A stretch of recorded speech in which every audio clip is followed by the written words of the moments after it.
Welcome to the Glassworking shop.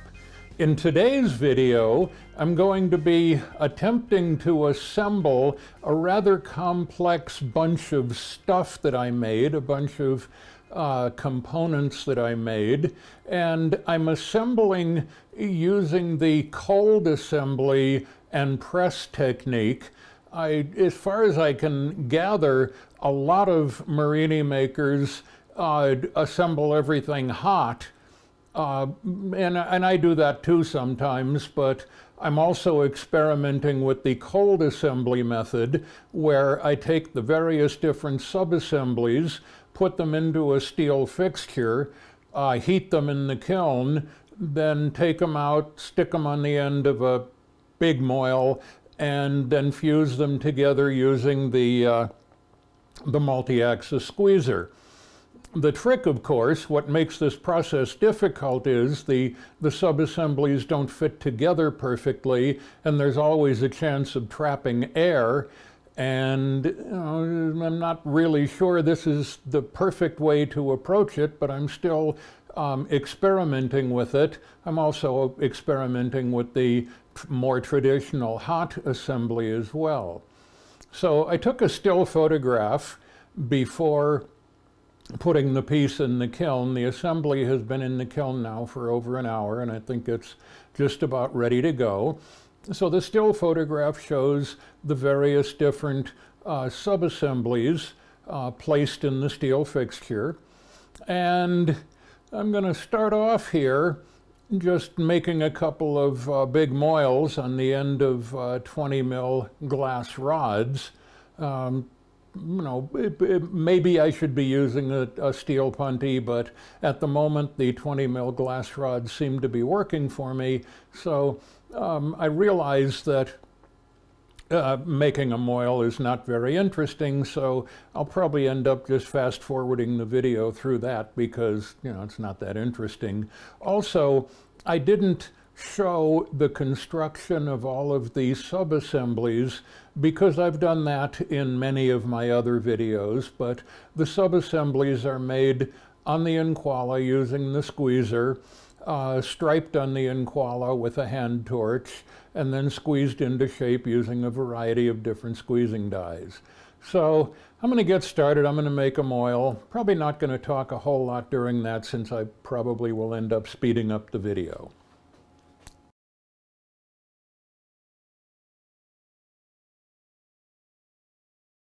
I'm adding a little bit of glass to this thing to bulk it up a little bit.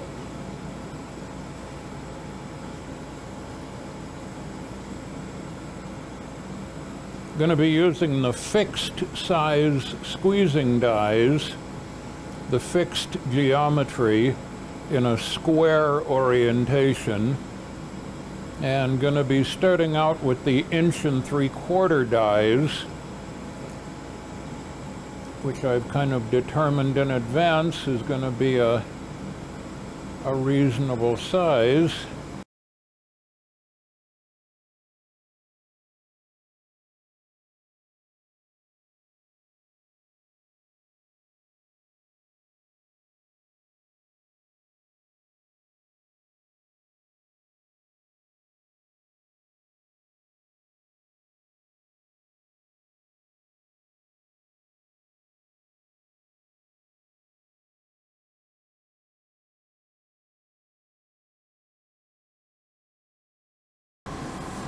Okay. I like using a fairly large size moil because I find that it allows me to preserve more of my Murrine pattern and lose less in the knuckle. I'm still working on perfecting my pulling technique, and I like to get as much usable yield out of my Murrine as I can, and using a very large moil kind of helps in the process. So, got the moils ready, and going to be taking the piece out of the kiln, and wish me luck. This work is always challenging. Okay.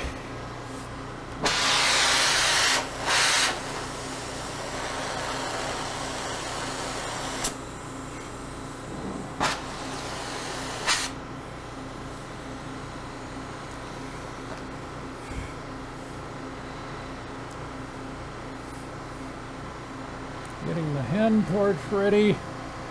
Now, in order to get this stack to kind of stick together, I'm going to be welding on some clear because right now the stack is very, very unstable. I have a small bit of a problem here. Hopefully it won't turn into a large problem.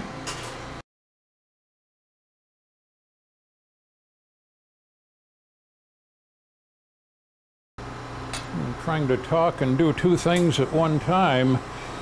Always a bit challenging.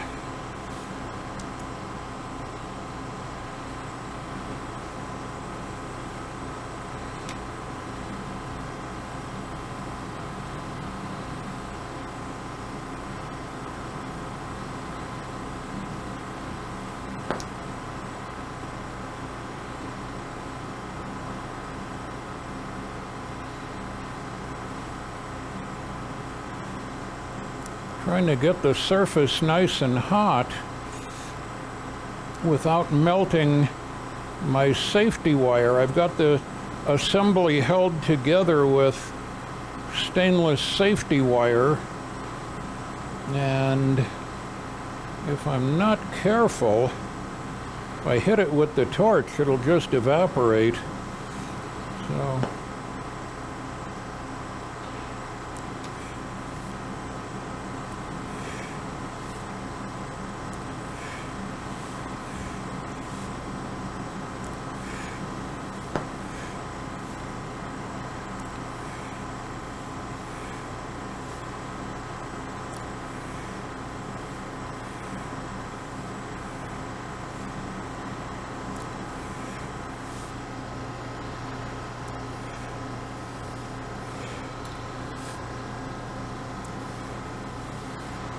okay. This guy is now in probably the most unstable state that it will be in during this process. And so there is no time to dawdle. I need to get this end welded before the whole thing cracks and falls off. So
got a Bunsen going here.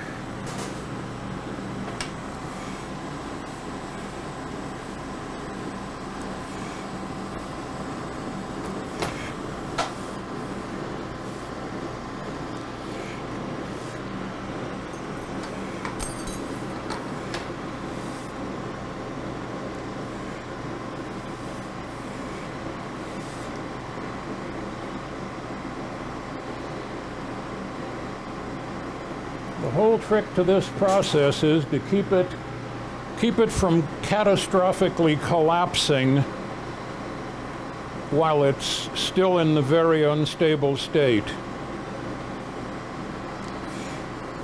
It is quite a difficult trick, and success is not always guaranteed.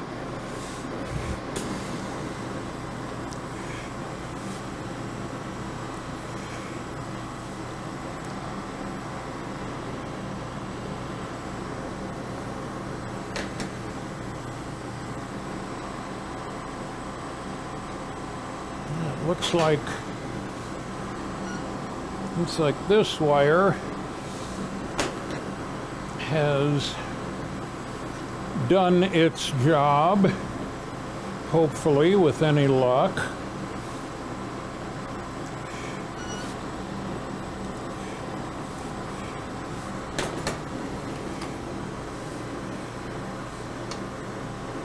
Okay. Here comes the scary part.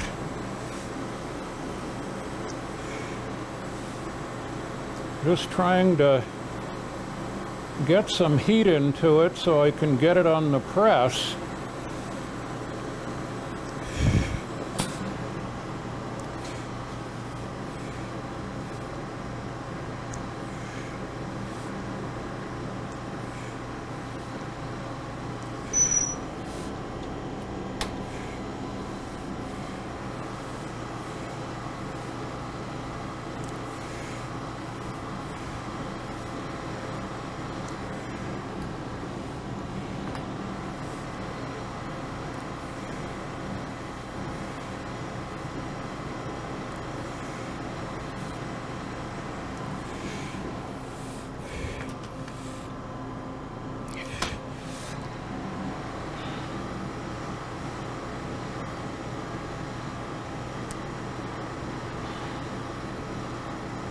As soon as the pieces get tagged together, stability increases dramatically. And what I'm watching for, I've got some kind of thinnish pieces around the edge, which I try to avoid in my designs, but sometimes they end up there anyway. And the thin pieces tend to just get loose and bow outward and get totally out of control.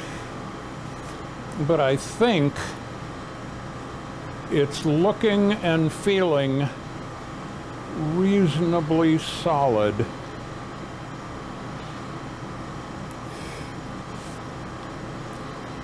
Also, you probably noticed that I go back and forth from the NQALHA to handwork. The NQALHA is great for the more mindless parts of the process, but when I need to be a little bit more careful and have a little bit more control, I switch to handwork.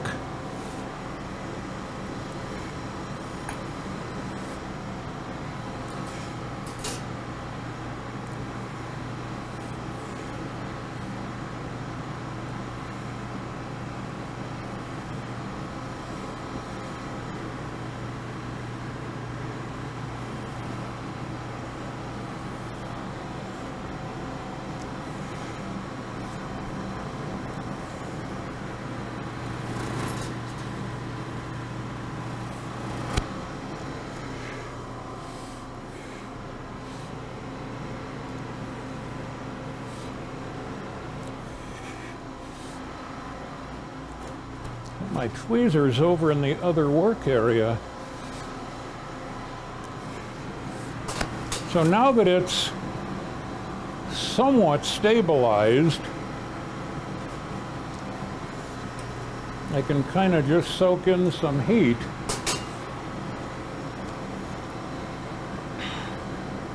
There's a lot of color in one of these, and so I'm trying to avoid overheating the surface as I try to soak the heat into the core. For those who are unfamiliar with this kind of glasswork, glass is an insulator and takes a long time to soak the heat into the core of a piece like this.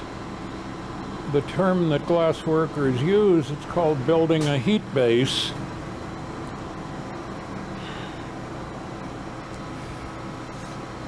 And if you get too aggressive, if you're in a hurry, if you don't have any patience, if your arm is getting tired because the piece is hot, and you try to build your heat base too quickly, then you can overheat the surface and boil the surface.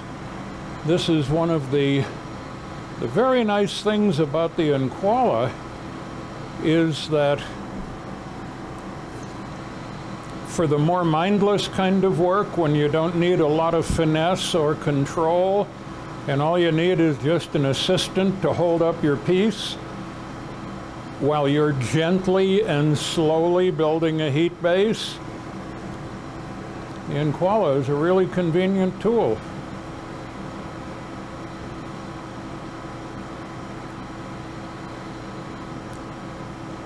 A glassworker once asked me, "Why didn't you design the NQALHA with a chuck?"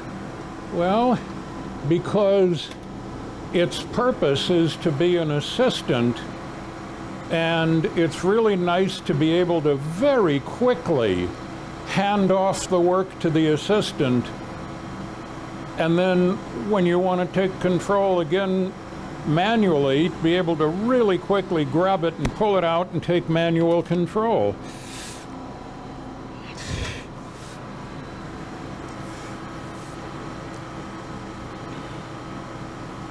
So, very nice to be able to just very quickly put it in the NQALHA,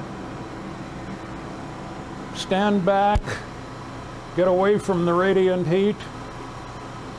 This is a rather large piece for me at my current skill level. It's not the biggest I've seen. I've seen guys do a lot bigger work than this, but little bit by little bit I'm increasing my confidence in working with larger pieces. But even a piece this size, with the Delta Mag and all the radiant heat going into that piece, it's really hot. And it's nice to be able to take a step back, because needing to work close to a piece like that can be brutal. Radiant heat is no joke. For those who work on large solid objects, I'm sure I'm not telling you anything you don't know, but for those who are unfamiliar with this type of glasswork at this scale, it's pretty darn hot just getting close to it. And as the process proceeds, as the work proceeds and I get closer to the pull, I'll end up putting on my chrome suit and face mask and welding gloves, and even with all the protection, it's still a hot environment. Of course, it's far worse on a hot summer day. That's one kind of nice thing about a cold winter day in the hot shop. It's a ever so slightly more tolerable situation. So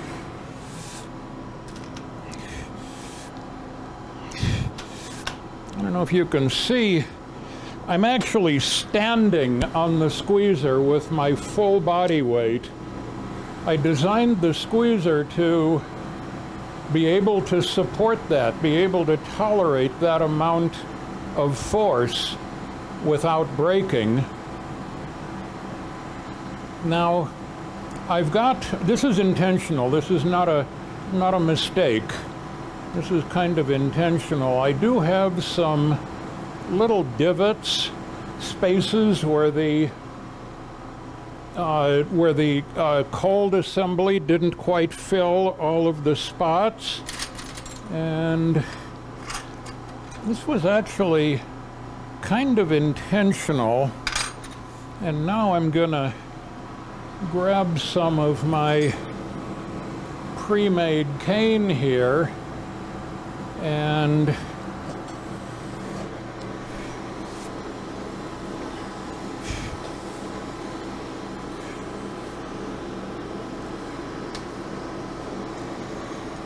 put the NQALHA into positioning mode.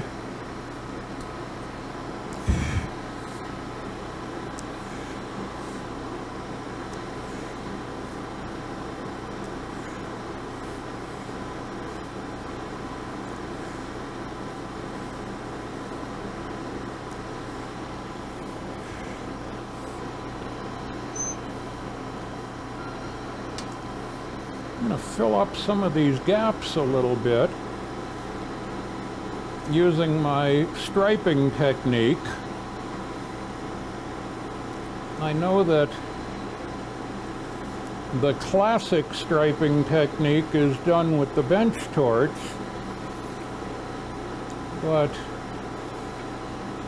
I find that using a hand torch with the NQALHA feels to me more like welding. And since I'm a welder, it's a very comfortable and convenient way to work.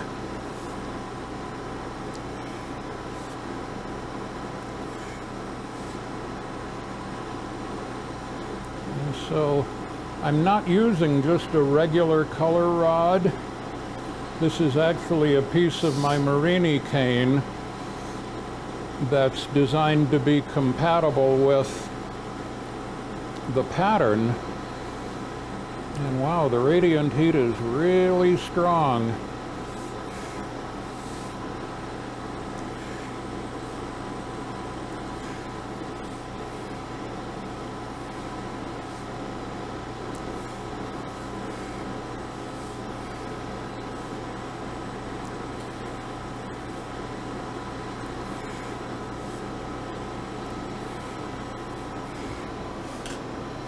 Probably switch to my welding glove as I continue this, because I've got quite a lot of striping planned.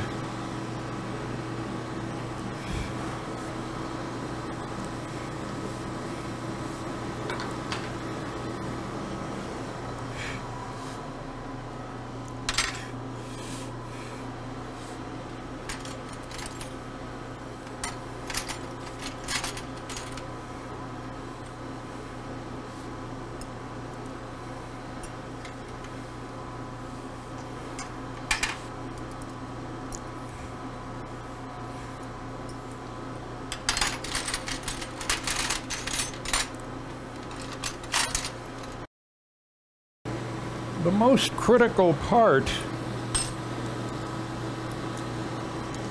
of this piece is the attachment where it attaches to the moil. Always got to keep that hot, because that's definitely the place that if it's going to fail, that's where it's going to fail.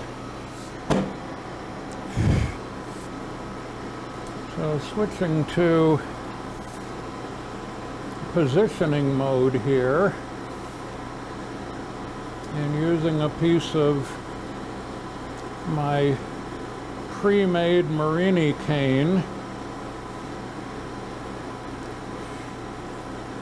as a striping rod,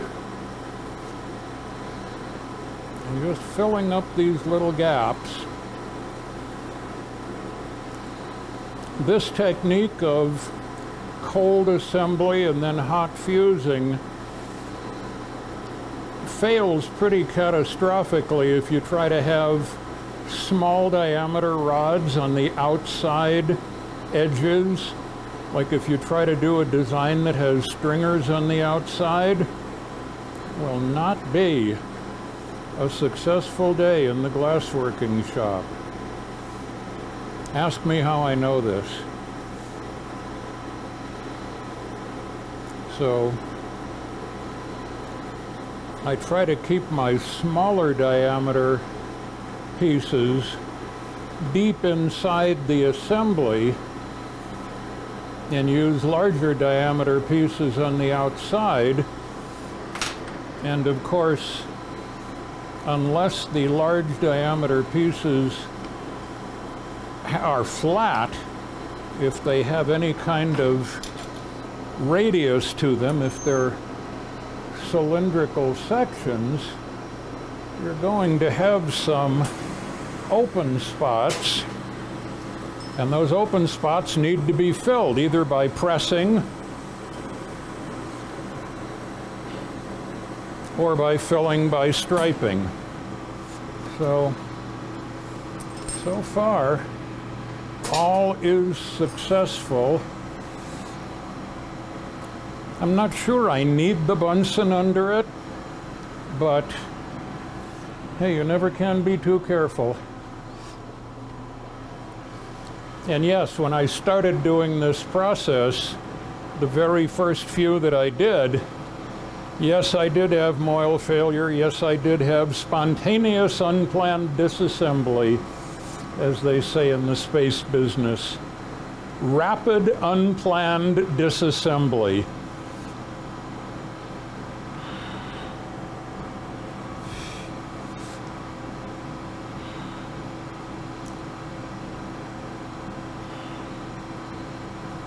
So, little bit by little bit. I'm using my homebrew oxygen system, which is a combo system that includes both a high pressure and a low pressure system. The high pressure system is a pair of home fills pumping up 3 K-tanks to 1,000 psi. The low pressure system is 100 gallons of storage pumped to 170 psi. And then I have check valves and regulators so that when the low pressure system runs out of oxygen, for example, when I'm raging on the Delta Mag, when the low pressure system runs out of poop, the high pressure system takes over and allows me to run large flames like this with 20 liters per minute of oxygen concentrators, even though the published consumption of a Delta Mag is way more than 20. And that's why when I'm writing articles and talking to people about oxygen concentrator design, it's not about the published consumption that you'll see on the GTT website. It's about average consumption. How often do you use the full Delta Mag flame? How often do you use a smaller Lynx flame? And of course it applies to all torches, not just GTT torches, that your typical low pressure system acts to even out and equalize oxygen use. Doesn't give you something for nothing. You can't, if you have 20 liter per minute of oxycon capability, you're not going to get more than that on average with a low pressure system. But if you sometimes use 10 and sometimes use 50, you can possibly get by with a 20 liter per minute low pressure system. Now, as soon as this guy starts getting it, it's starting to get to a roughly square shape with kind of roughly smooth sides, which I think is looking very nice. I think that so far things are looking very good. I'm not concerned at all about catastrophic failure, about the thing falling off the moil, because I think I've got a nice solid weld, and I'm doing my best to keep it all hot. I am going to be doing a little bit more striping with some black, some North Star Jet Black, because when these chips, the piece will, after pulling, the piece will be cut into chips, and fused together into a 4-chip pattern. And because the fusing process is not very kind to the outer edges sometimes end up getting distorted, or they don't fuse correctly, or they're just nothing but trouble. I'm gonna put a little kind of a black semi-sacrificial layer of black on the edges where the thing is, the outer edges of the four square pattern, and this will allow a little bit of thickness that isn't part of my pattern that I can, you know, it'll round over, it'll not melt correctly, I'll be able to cold work it off and hopefully not have to dig into my pattern with cold working as I'm correcting for the distortion that's produced by the fusing process. Of course, correcting for distortion is the second best option. Avoiding distortion is the best option, but hey, it's all a work in progress. I'm getting better at this, but there is no way that I can say I'm a master.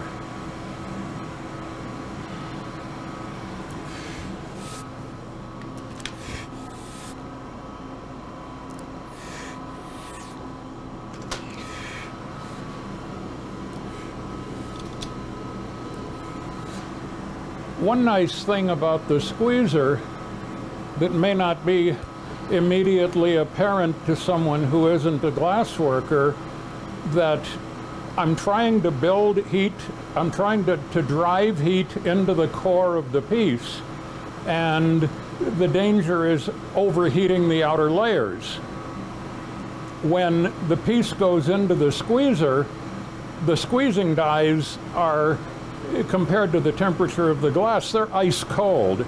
And what they do is they freeze the outer surface of the piece, but they don't affect the core, so the core still maintains its temperature, but the outer surface is cooled a little bit, which allows me to put it back into the flame safely, or, you know, somewhat safely. Nothing in this business is safe.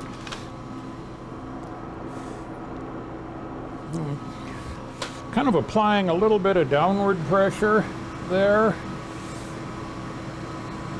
Kind of flatten out the end.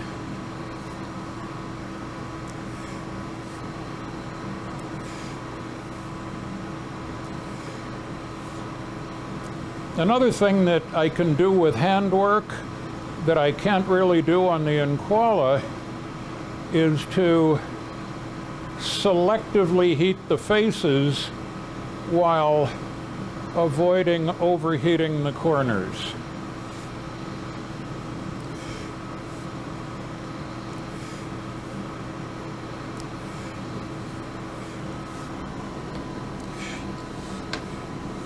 Of course,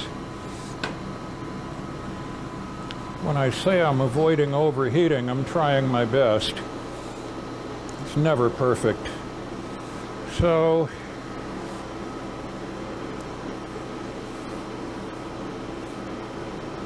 I've got to make sure that I get the right side here. Don't want to put my stripes on the wrong side.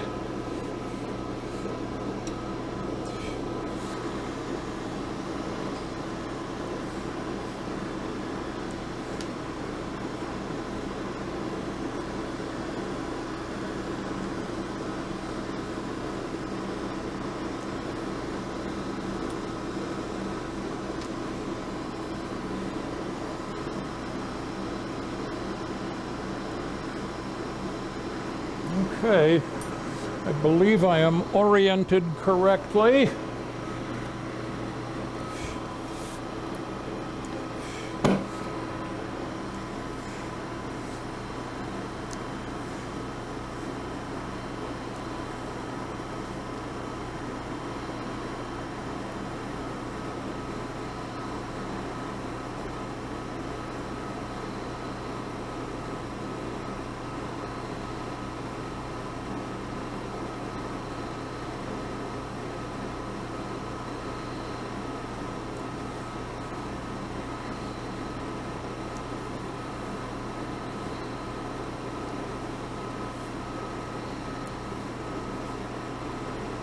The patterns that I make using this technique are somewhat designed, but also somewhat out of control. To a certain extent, the glass flows the way it's going to flow, and that's kind of part of the fun of this process, is just seeing how the glass reacts.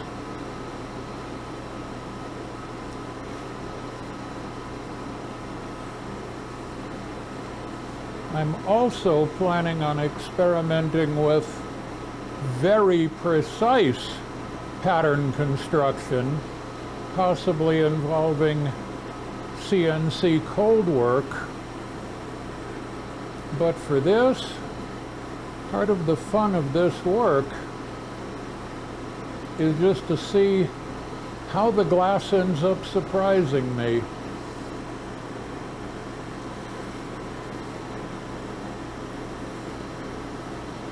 And surprise me it does.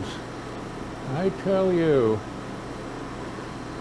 more often than not, it's a pleasant surprise.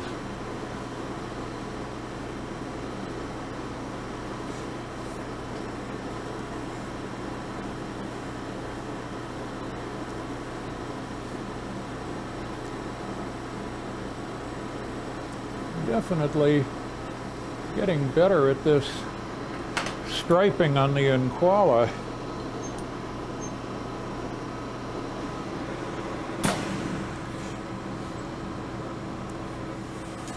Gotta be very, very careful. When I first started glasswork, I was kind of mystified watching the experts about how careful they were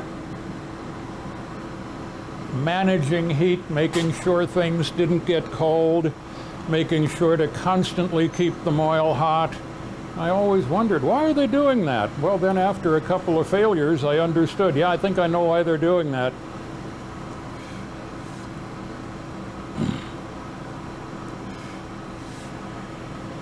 Borosilicate glass is more tolerant of temperature extremes. Soft glass requires a lot more consistency, and you pretty much have to keep the whole piece at the same temperature or it'll crack. Boro is a lot more tolerant, but it's not infinitely tolerant. You gotta be careful, especially on the moil.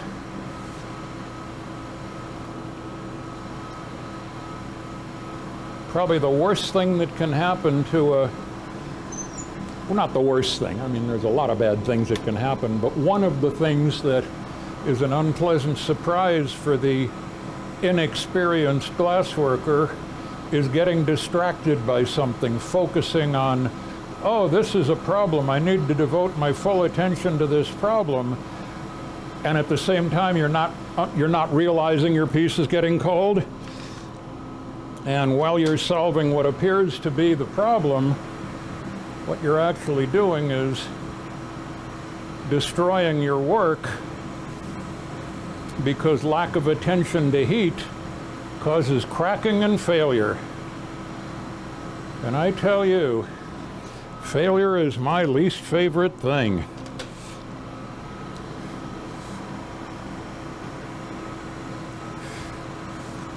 So I'm paying very close attention here to making sure that my piece is hot and happy. Hot glass is happy glass.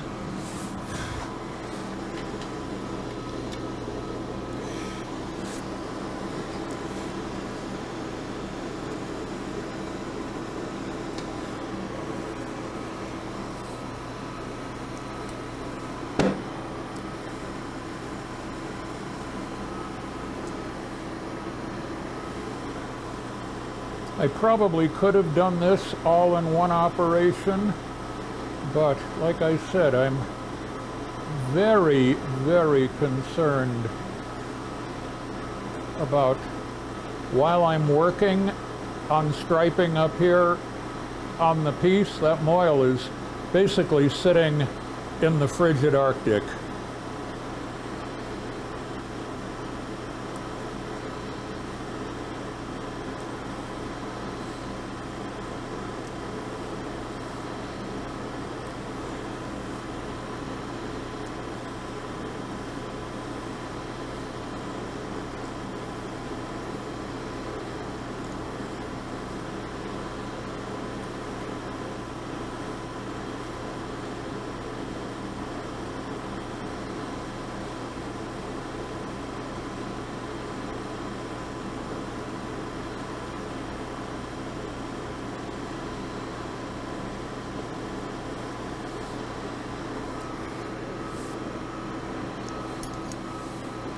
Whenever I do this, I'm always careful to make sure I know where I'm pointing my hand torch. I don't want to set the shop on fire. And of course, I'm not stupid. I don't store flammable objects anywhere near the glassworking bench, but still, always nice to have some situational awareness and understand where you're pointing the hand torch.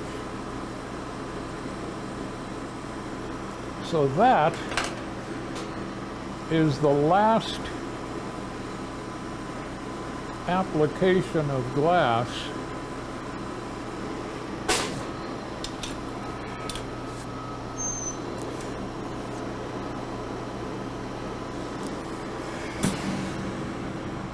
And as you can probably imagine, the piece is getting pretty darn hot.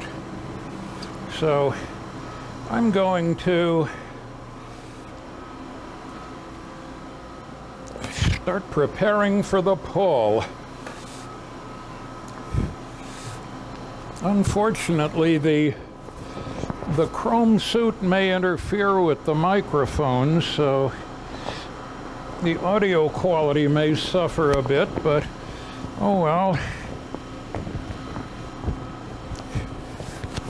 That's life in the glassworking shop.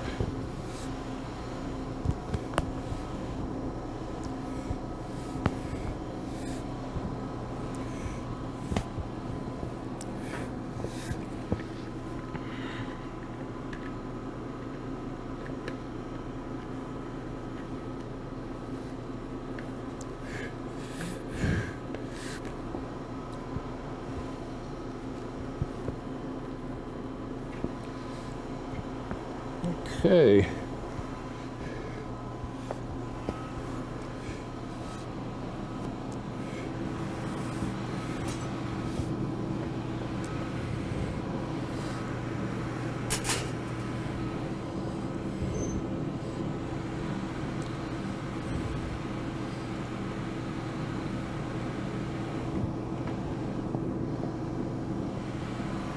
Getting very close. I'll probably give it another couple of squeezes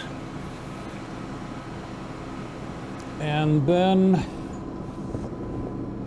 get that other moil on the other end. See if I can pull this pig.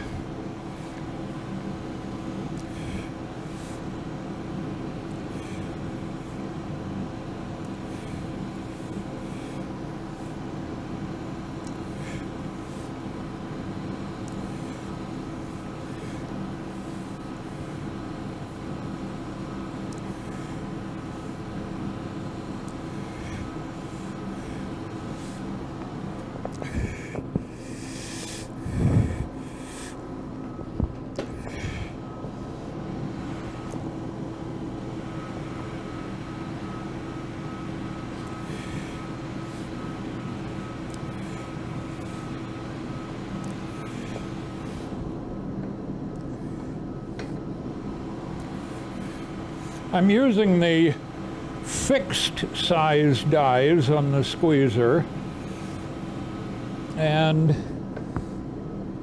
they have the advantage that they put less distortion into the pattern,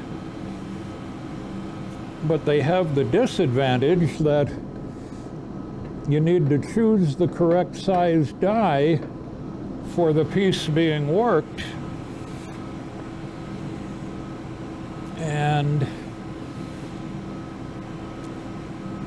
in some cases the corners can end up misbehaving, and so I have to kind of do a little bit of remedial work to make sure the corners stay under control.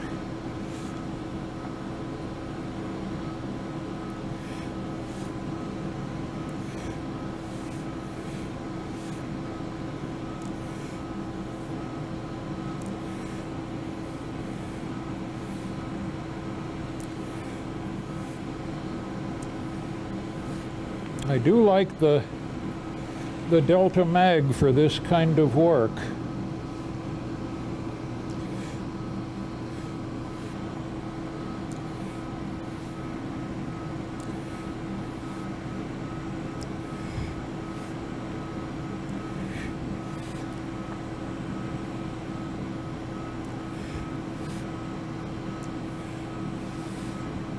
And like I said before, this is nowhere near the biggest solid work that I've seen, but you know, little bit by little bit I get more comfortable doing the big stuff. So I am standing on the squeezer.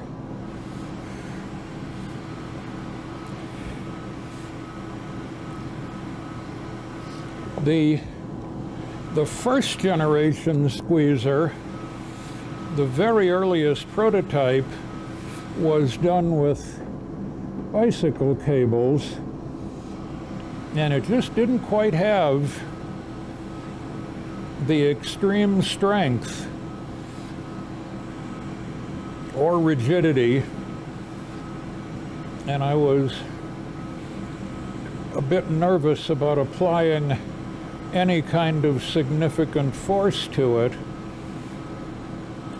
This version of the squeezer, which is what I call the release candidate number 1, which is a term borrowed from the software world,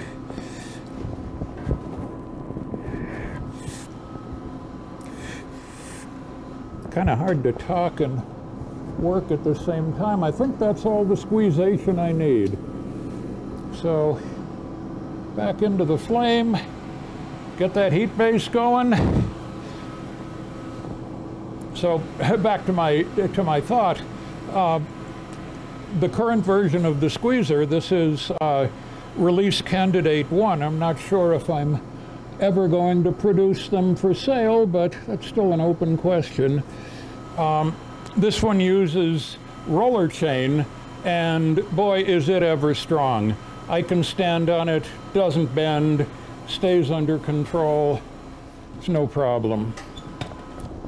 So,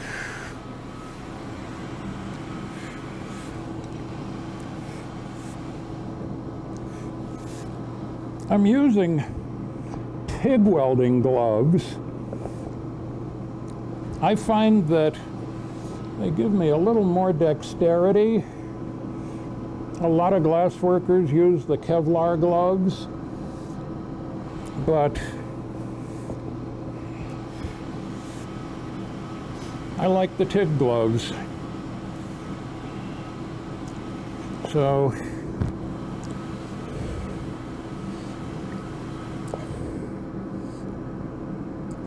the piece is more or less square. With any luck at all, I got the air out of it, although I'm sure that face shield affects the audio too. I'm pretty sure I've gotten most of the air out, but that's one of the downsides of this process, that it's really kind of difficult to ensure that I've got all the air out of it.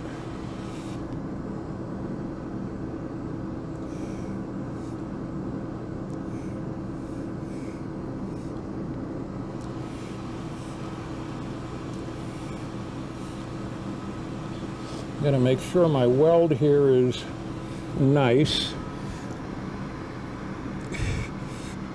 I don't think I'm gonna need Mr. Bunsen anymore.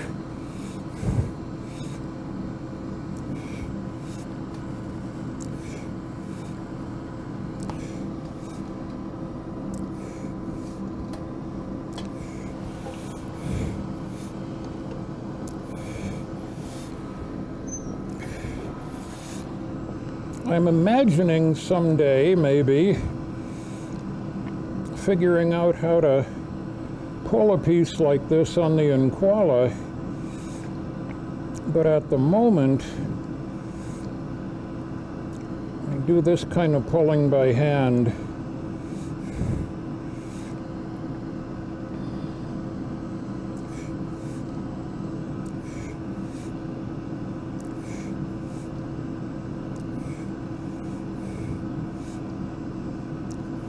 Even with the TIG gloves, my hand is getting hot.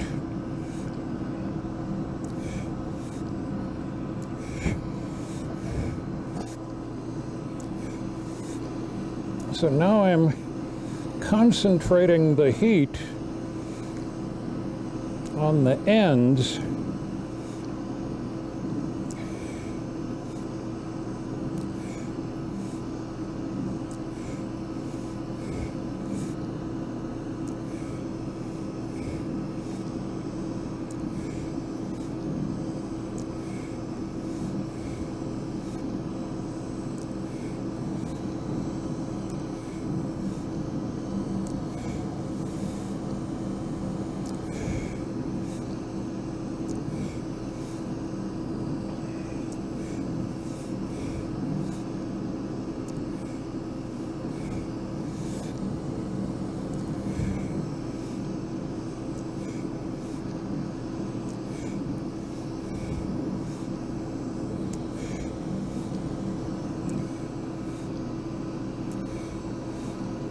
And one thing that I've discovered about this, if I focus all of my time and effort on one side and then let the other side get cold, well, that does not usually produce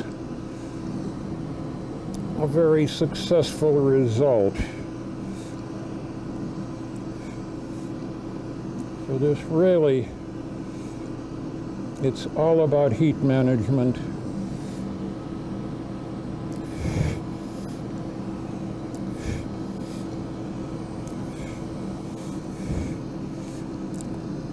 Also about controlling twist.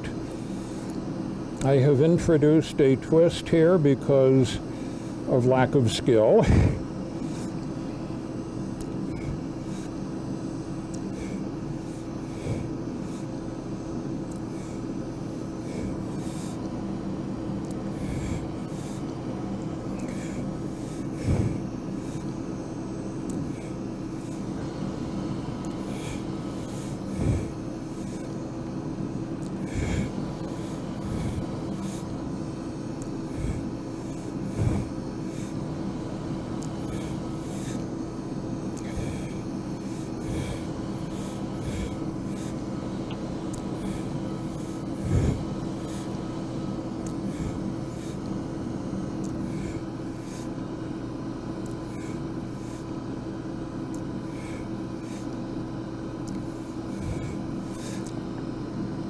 Now, because I don't have excellent pulling skills, I'm not going to attempt to pull this thing into the perfect shape in one go.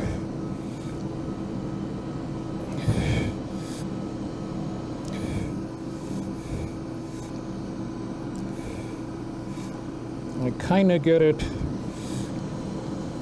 somewhat close enough, kind of, sort of. Then after it's cut to length, I cut it in half after it's annealed, and then resize the two pieces on the squeezer.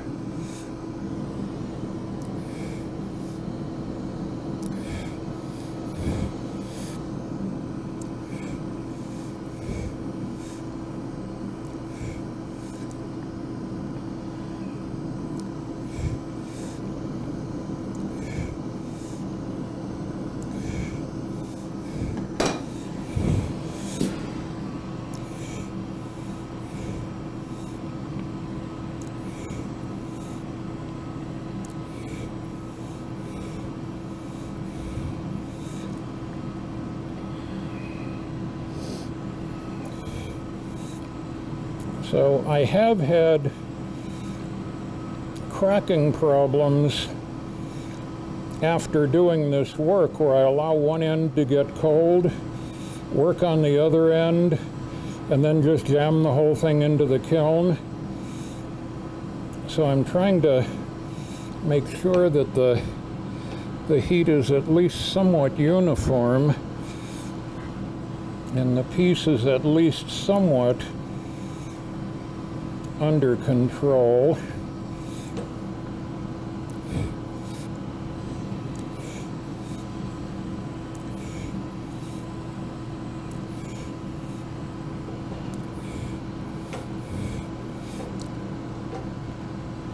So there we have it. Not a uniform pull, but that's not a problem. It will be fixed in resizing. Maybe someday I'll get better at this and be able to make a more perfect pull, but for me, just getting any pull that isn't a failure at this size is an accomplishment. So that's it for this video. I will not be making a video of the resizing operation, but I will be, assuming that everything turns out okay and that the piece doesn't like explode in the kiln or something, I will be making a video where I assemble the pieces using my new chip stack kiln assembly rig. So once again, thank you for watching. It's been fun.